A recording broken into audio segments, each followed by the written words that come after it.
15 August 2025 সাল। ইন্দোনেশিয়ার পার্লামেন্টের বার্ষিক আইনসভার অধিবেশনের শেষে পার্লামেন্টের মেম্বারদের মধ্যে কয়েকজন কোনো একটা অদ্ভুত কারণে এই সভা চলাকালীন সময়ে নাচানাচি শুরু করে দিয়েছিল, যেটার ভিডিও গত কয়েক সপ্তাহে সোশ্যাল মিডিয়াতে কিন্তু অনেক বেশি ভাইরাল হয়েছে। আমি শিওর আপনারা এটা দেখেছেনই। কিন্তু এর মূলে কিন্তু অন্য একটা কারণও ছিল। ইন্টারনালি ইন্দোনেশিয়া ওয়াজ বার্নিং। আর এর মূলে থাকা অনেকগুলো কারণের মধ্যে একটা মেজর কারণ হচ্ছে কোটা। হ্যাঁ, ঠিক 1 বছর আগে যেই কোটার বিরুদ্ধে বাংলাদেশ রুখে দাঁড়িয়েছিল, সেই একই কোটার বিরুদ্ধে এবার ইন্দোনেশিয়া রুখে দাঁড়াচ্ছে। পার্লামেন্ট মেম্বারদের জন্য অতিরিক্ত সুযোগ সুবিধা, মিলিটারি মানুষদের জন্য সিভিলিয়ানদের হাই পোস্টিংগুলোতে কোটা, প্লাস এশিয়ার one of the highest unemployment rate. আর এইটার ফলেই ইন্দোনেশিয়ার ইতিহাসের সব থেকে বড় আপরাইজিংটা তখন কিন্তু হয়। ইনিশিয়ালি জাস্ট একটা লোকাল প্রোটেস্ট পুরো দেশে দাবানলের মতো ছড়িয়ে পড়ে যখন পুলিশের আর্মড ভেহিকল চাপা দেয় রাইড শেয়ারের কাজ করা এক সিভিলিয়ানকে। আর তারপর কি হয় সেটা কিন্তু আমরা সোশ্যাল মিডিয়াতে দেখেছি। একদম বিশাল প্রাসাদের মতো পার্লামেন্ট হাউস দাও দাও করে জ্বলছে। ওয়ান পিস অ্যানিমের পাইরেট ফ্ল্যাগ নিয়ে রাস্তায় দাঁড়িয়ে আছে প্রোটেস্টাররা। আর আবু সাইদের মতো 2 হাত মেলে দিয়ে পুলিশের গুলির সামনে স্লোগান দিচ্ছে ছেলেপেলেরা। রেভলিউশন বা বিপ্লবের প্লেবুকের প্রতিটা স্টেজ দেখা গিয়েছে ইন্দোনেশিয়াতে। এটা যে এক্স্যাক্ট কোথায় যে থামবে সেইটা বলা না গেলেও এর পেছনের কাহিনী কি, আর কিভাবে ইন্দোনেশিয়ার মতো শান্তশিষ্ট দেশ এইভাবে গর্জে উঠল, আর এটার পেছনে ইন্টারন্যাশনাল পলিটিক্সের প্লেয়ারদের কোনো হাত আছে কিনা, এটা কিন্তু দেখার মতন একটা ব্যাপার। আর তার সাথে আরো বড় একটা কোয়েশ্চেন হচ্ছে ইন্দোনেশিয়ার পলিটিশিয়ানরা আসলে কি কি ভুল করেছে, সেইটা নিয়েই আজকের এই ভিডিওতে আমরা কথা বলবো। আর আগেই বলে রাখি, এই স্টোরির অনেক জায়গাতেই কিন্তু আপনারা আমাদের জুলাই রেভলিউশনের সাথেও কিছু মিল খুঁজে পাবেন। Okay, this video is sponsored by বাংলাদেশের অন্যতম গ্লোবাল ব্র্যান্ড ওয়ালটন। আপনারা জানেন, যেমন দেশের সীমানা পেরিয়ে বিশ্বের প্রায় 50টিরও বেশি দেশে ওয়ালটন পৌঁছিয়ে গিয়েছে, ঠিক তেমনই তাদের সাপোর্ট আমার এই চ্যানেলের ভিডিও এডিটিং বলেন, রিসার্চ কিংবা গ্রাফিক্সের কোয়ালিটি আরও আপগ্রেড করতে হেল্প করছে। So thanks a lot to Walton for supporting this channel. ইন্দোনেশিয়ার জব মার্কেটের অবস্থা বেশ খারাপ। এশিয়ার one of the highest unemployment rate এখন ইন্দোনেশিয়াতে। চাকরি নাই, ইনকাম নাই, ফলে মিডল ক্লাস হারিয়ে যাচ্ছে বেশ দ্রুতই। ইনফ্যাক্ট IMF এর রিপোর্ট হিসেবে 2021 থেকে 2025 মাঝে 10 মিলিয়ন ইন্দোনেশিয়ান দারিদ্র্যসীমার মধ্যে ঢুকে গিয়েছে। অর্থাৎ বুঝতে পারছেন, 10 মিলিয়ন এমন মানুষ যারা আগে দারিদ্র্যসীমার নিচে ছিল না, তারা চলে গিয়েছে এই মাত্র 4 বছর সময়ে। খুব বিশাল একটা ব্যাপার কিন্তু। আর এই সময়ে ইন্দোনেশিয়ার পার্লামেন্ট কি করলো, এটা কিন্তু অনেক ম্যাটার করে। 580 জন পার্লামেন্টারির জন্য প্রায় 50 মিলিয়ন রুপিয়া বা $3000 অ্যাডিশনাল হাউজিং অ্যালায়েন্স ঘোষণা দেওয়া হয় পার মান্থ। আর এইটা কিন্তু স্যালারির বাইরেও এক্সট্রা অ্যামাউন্ট। এই যে হাউজিং এর জন্য অ্যালায়েন্সটা, এটা একাই কিন্তু জাকার্তার যে কোনো মানুষের মিনিমাম ওয়েজেরও প্রায় 10 গুণ। জাকার্তা তো তাও ক্যাপিটাল, আর আরও একটু গরিব এলাকার দিকে গেলে সেটা তাদের মান্থলি মিনিমাম ওয়েজের প্রায় 20 গুণও হয়ে যায়। আর এছাড়াও তাদের বিদেশ ভ্রমণ তো আছেই, যেখানে তাদের ট্রান্সপোর্টেশন আর কমিউনিকেশনের নামেও অজস্র অ্যালাউন্স দিয়ে রেখেছে তাদের গভর্নমেন্ট। বেসিক্যালি যেটা বুঝতে পারছেন, ইন্দোনেশিয়াতে পার্লামেন্ট মেম্বার হতে পারলে লাইফ একদমই সেট। আমাদের দেশের মতো অতটাও সেট না, কিন্তু তারপরেও সেট। যেই দেশের 2.5 কোটির বেশি মানুষ দারিদ্র্যসীমার নিচে বসবাস করে, যেখানে প্রায় 7 কোটি মানুষ চাকরির অভাবে ঘুরছে, সেখানেই পার্লামেন্টের কয়েকশো মেম্বার আর তাদের ফ্যামিলির বাসা ভাড়ার জন্যই পাচ্ছে প্রায় $3000। আর এই আইন কিন্তু নিজেরা নিজেদের পকেট ভরার জন্যই নিজেরাই ভোট দিয়ে সেইটা পাশ করিয়েছে। স্বাভাবিকভাবেই ইন্দোনেশিয়ার মানুষ এটা কিন্তু মেনে নেয় নাই। আগস্টের 25 তারিখ জাকার্তায় হাউস অফ রিপ্রেজেন্টেটিভের সামনে থেকে শুরু হয় একটা প্রোটেস্ট। অল্প কিছু ছাত্রছাত্রী ছিল এই আন্দোলনের প্রথম দিকে। আর পরবর্তী 3 দিন জাকার্তায় পুলিশ আর ছাত্রদের মধ্যে ধাওয়া পাল্টা ধাওয়া ছাড়া তেমন কিছুই আর হয়নি। কিন্তু পুরো জিনিসটাই মোড় ঘুরে যায় 28 আগস্ট। আফফান কুর্নিয়াওয়ান, ইন্দোনেশিয়ার রাইড শেয়ারিং সার্ভিসের একজন ডেলিভারি ম্যান, ওই দিন সেন্ট্রাল জাকার্তার পেজম পোঙ্গান এলাকায় একটা ডেলিভারি দিতে যাচ্ছিল। ওই রাস্তায় তখন বেশ ভালোভাবেই আন্দোলন চলছিল, কিন্তু সেইটা তখনও সহিংস হয়নি। পুলিশের একটা আর্ম ভেহিকল প্রথমে আফনানকে ধাক্কা দেয়। তারপর আশেপাশে প্রোটেস্ট করতে থাকা ছাত্ররা যখন দৌড়ে তাকে বাঁচানোর জন্য যায়, তখন পুলিশ ওই বিশাল আর্মড কার আফনানের উপর দিয়েই চালিয়ে পালিয়ে যায়। ইনিশিয়ালি তারপর উঠে দাঁড়াতে পারলেও হাসপাতালে নেওয়ার পথে আফনানের মৃত্যু হয়। এই একটা মৃত্যুই পুরো ইন্দোনেশিয়াকে নাড়িয়ে দিয়ে যায়। কেউই এক্সপেক্ট করে নাই যে পুলিশ এত ব্রুটালভাবে নিরপরাধ এবং এই আন্দোলনের সাথে সম্পৃক্তই না এমন একজনকে মারতে পারে। পুরো দেশ এবার দাবানলের মতো বিদ্রোহ ছড়িয়ে পড়ে। আফনান হয়ে ওঠে ওই আন্দোলনের মেইন ফিগার।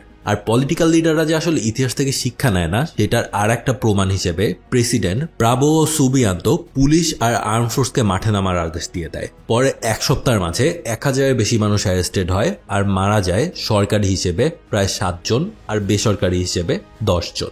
এখন দেখেন এই নাম্বারগুলো আমরা যারা গত 1 বছর আগেই মাত্র জুলাই অভ্যুত্থানকে দেখেছি তাদের কাছে খুব বেশি কিছু মনে হবে না, বাট তারপরেও ইন্টারন্যাশনাল যে কোনো একটা সভ্য দেশের জন্য কিন্তু এই 7 কিংবা 10 জন অনেক বেশি একটা নাম্বার। আমাদের দেশে সেটা হয়তো 1000 ক্রস করা লাগে এই লেভেলের অ্যাটেনশন নেওয়ার জন্য। এখন এই কাহিনীতে আরো গভীরভাবে ঢোকার আগে আমাদের এটা একটু ইতিহাস পর্যালোচনা করা দরকার। চলেন ইতিহাসে ডুব দেই। গত অক্টোবরে ক্ষমতায় আসা প্রাবোও সুবিয়ান্তো একজন সাবেক স্পেশাল ফোর্সের অপারেটিভ। 1776 সালে লেফটেন্যান্ট হিসেবে তার প্রথম ট্যুর অফ ডিউটিতে হাজির হন ইস্ট তিমুরে তিনি। আর ইস্ট তিমুর তখন পর্তুগিজদের হাত থেকে সরে ইন্দোনেশিয়ানদের দখলে। সেই সময় প্রবোও ছিলেন ইন্দোনেশিয়ার মিলিটারি হিস্ট্রির সবথেকে ইয়াংগেস্ট স্পেশাল ফোর্সের লিডার। এই মিশনে তার মেইন দায়িত্ব ছিল নিকালাও লোবাতোকে ধরা। এই লোক তিমুরের স্বাধীনতার জন্য অনেকদিন ধরে আন্দোলন করে আসছিল। প্রবো তখন লেবাতোকে শুধু ধরেই নাই, তার গলা কেটে সেটা তিমুরের রাস্তায় সবার সামনে দিয়ে নিয়ে যান অ্যান্ড এরপর সেটা গিফট হিসেবে পাঠানো হয় সেই সময় ইন্দোনেশিয়ার প্রেসিডেন্ট, ইতিহাসের one of the most controversial military dictator Haji Mohammad সুহার্তোর কাছে। বুঝতেই পারছেন ইন্দোনেশিয়াকে আসলে আপনারা এখন যতটা শান্তশিষ্ট ভাবেন ইতিহাস কিন্তু সেটা বলে না। এই মিশন দিয়ে একেবারে লাইন লাইটে চলে আসেন তরুণ প্রবো।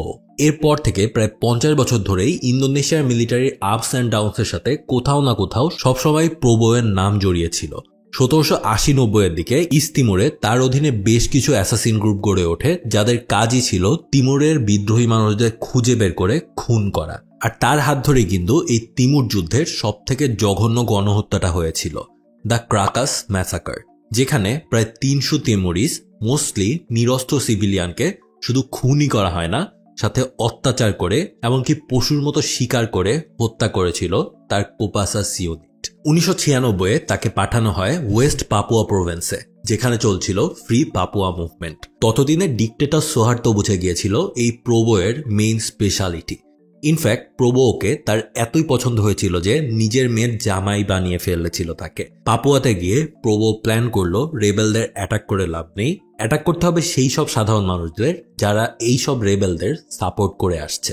কারণ তিনি জানতেন যে গেরিলা যোদ্ধারা জনগণের সাপোর্ট ছাড়া কিছুই না। আর এ থেকেই পাপুয়ার একের পর এক গ্রাম জ্বলতে থাকলো। আর তার 2 বছর পর এশিয়ান ফাইন্যান্সিয়াল ক্রাইসিস থেকে যখন সুহার্তোর এগেনস্টে স্টুডেন্টরা প্রোটেস্ট শুরু করে তখন সুহার্তো জাকার্তায় নিয়ে আসে প্রবোকে।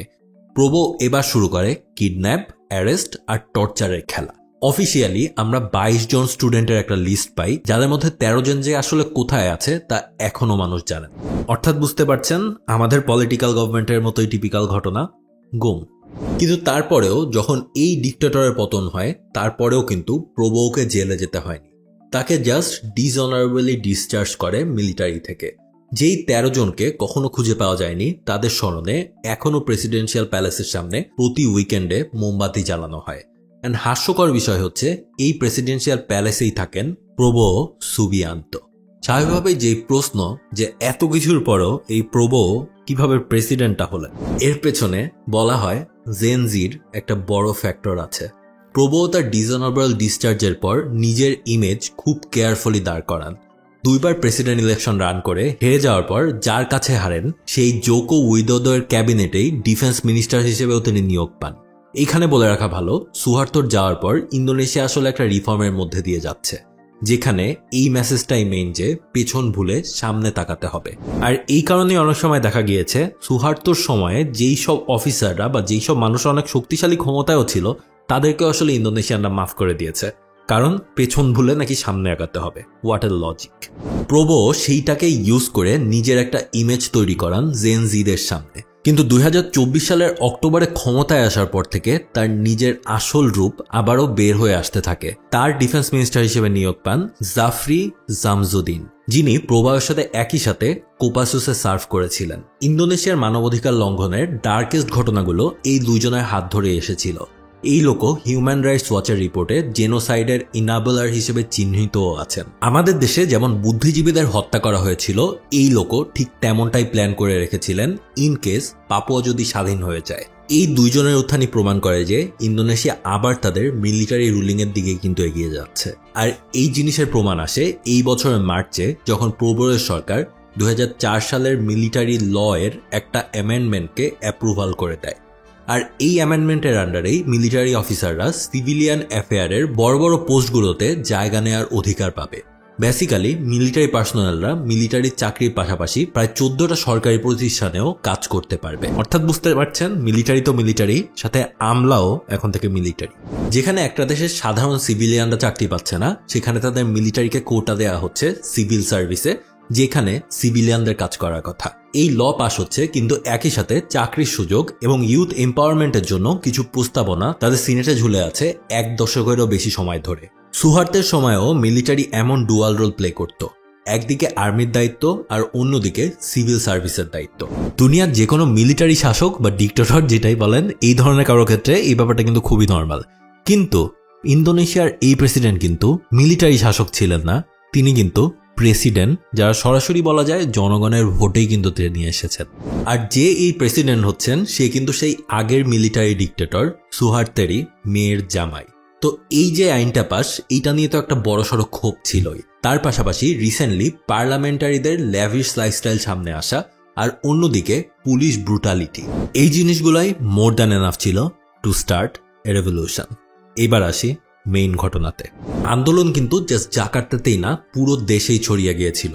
পার্লামেন্টারিদের প্রাসাদসম বাড়িগুলো আগুনে জ্বলতে থাকে, খুল্লা লুটও চলতে থাকে। সিনগুলো অনেক দিক থেকেই আমাদের সাথেও মিলে যায়। আর এই ঘটনাগুলো নিয়ে আসলে খুব যে বেশি কিছু বলার মতো আছে তা না, কারণ আপনারা জানেনই আসলে এরপর কি হয় একটা অ্যানার্কি টাইপের সিচুয়েশন ক্রিয়েট হলে। সো এইগুলার ডিটেলস বলবো না, কিন্তু আমরা এইখানে চলেন দেখি এই আন্দোলন আসলে ইন্দোনেশিয়ার কপালে কি নিয়ে আসলো। ওয়ার্ল্ড ক্লাস ইনোভেশন নিয়ে ওয়ালটন এখন দেশের সীমানা পেরিয়ে পৌঁছে গিয়েছে 50টিরও বেশি দেশে। ওয়ালটন, ঘরে ঘরে বিশ্বজুড়ে। তো তাদের আগের মিলিটারি ডিক্টেটর যখন সুহার্তো চলে যায়, তারপর কিন্তু ইন্দোনেশিয়ার প্ল্যান ছিল ডোমেস্টিক্যালি নিজেদের বেস স্ট্রং করার জন্য। প্রবো আসার পর সেটা বেশ বদলিয়ে যায়। প্রবোয়ের ফোকাস ছিল ইন্টারন্যাশনাল ফিল্ডে, আর তার ডিপ্লোম্যাটিক পলিসি ডিপেন্ড করতো নিজেদের কতটা অ্যালাইন করা যায় স্ট্রং গ্লোবাল পাওয়ারদের সাথে, সেইটার ওপর। কিছুদিন আগেই ওয়ার্ল্ড ওয়ারে জাপানের পরাজয়ের 80 বছর উদযাপনের জন্য চীন যেই এক্সট্রাঅর্ডিনারি মিলিটারি প্যারেড দেখায়, সেখানে Xi Jinping, Vladimir Putin, Kim Jong Un, Kassym জোয়ার্ডদের সাথে ফ্রেমে কিন্তু এই প্রবো সুবিয়ান্ত ছিল। এন্ড সেই সময়ও কিন্তু তার দেশে আন্দোলন চলছে তাকে টেনে নামানোর জন্যই। এই জিনিসটাই দেখায় যে প্রবোর হাত ইন্টারন্যাশনাল ফিল্ডে আসলে কত দূর পর্যন্ত। টিকটক কিন্তু এতদিন ইন্দোনেশিয়ার এই আপরাইজিং এর মেসেজ ছড়ানোর কাজে বেশ বড় একটা টুল হিসেবে ইউজ হচ্ছিল, কিন্তু সেইটার লাইভ কভারেজও কিন্তু সাথে সাথেই বন্ধ করে দেওয়া হয়। এখন প্রশ্ন হচ্ছে, টিকটক কাদের? টিকটক চায়নার প্রেসিডেন্টের মোটামুটি বন্ধুই বলতে পারেন। তো এই জিনিসটা পুরোপুরি বন্ধ করে দেয়া ইন্দোনেশিয়াতে তেমন হার্ড কিছু অবশ্যই ছিল না। তবে সুবিয়ান্ত যে কিছুই করছে না এমনও না। যেই 7 পুলিশ অফিসার আফফানকে হত্যার সাথে জড়িত, তাদের বিচারের কথা সে বলে। একই সাথে তিনি মেম্বার অফ পার্লামেন্টের ল্যাভিশ স্পেন্ডিং এও কন্ট্রোলে আনবেন, সেটাও বলেছেন। আবার এটাও বলেন যে লুটিং রাইটের বিরুদ্ধে তার মিলিটারি শক্তভাবে অবস্থান নেবে। কিন্তু কাহিনী হচ্ছে, এই জিনিসটাও আসলে খুবই, আপনারা জানেনই যে পুলিশদের আসলে তিনি শাস্তি দিবেন বলেছেন, কিন্তু কোনো শাস্তি আসলে হচ্ছে না, তাদের ট্রান্সফার হচ্ছে বিভিন্ন জায়গায়, যেটাও আপনারা খুবই পরিচিত।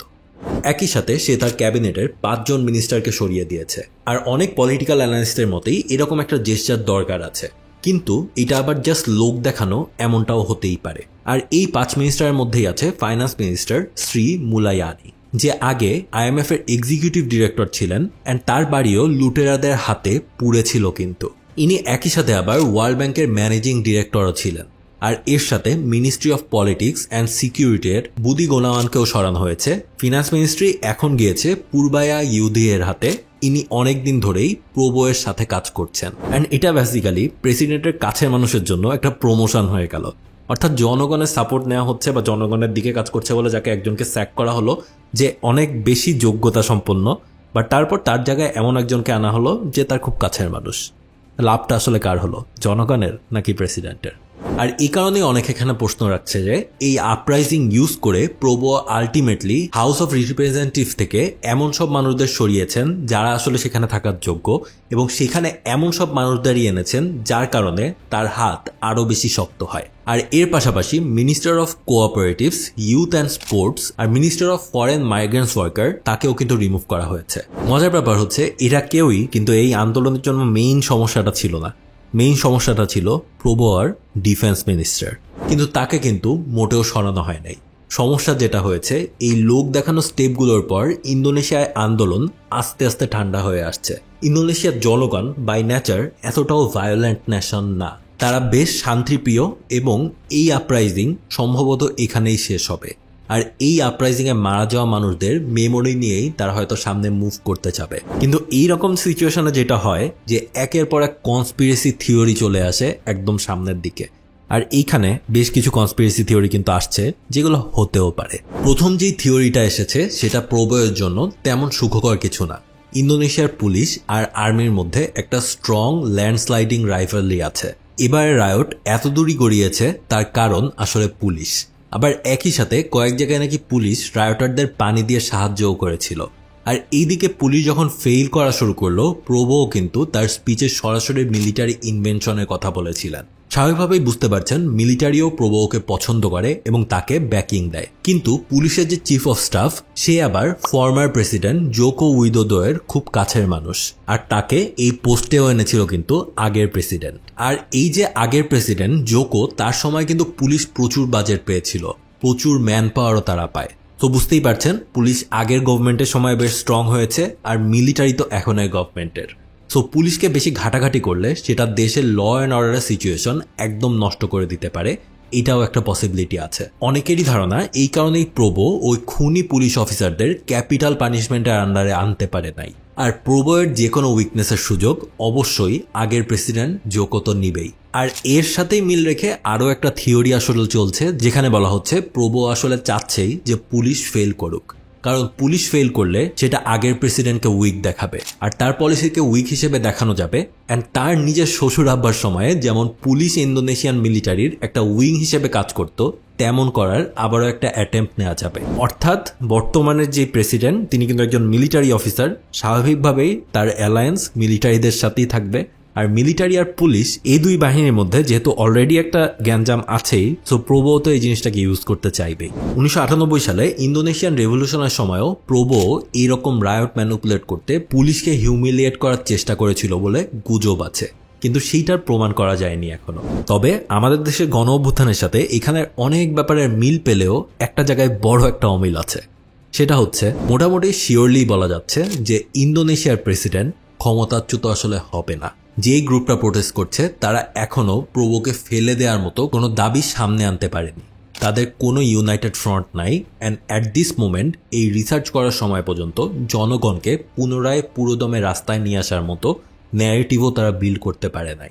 থার্ডলি, ইন্দোনেশিয়ার ইম্পর্টেন্ট একটা গ্রুপ হচ্ছে তাদের এলিট ক্লাস, যারা কিন্তু কোনো সরকার আসলেই হারে না, যারা মাঝে মধ্যে স্যাক্রিফাইস করে, যেমন করেছিল 1998। সেই কারণেই সুহার্তো সে সময় ক্ষমতা হারিয়েছিল।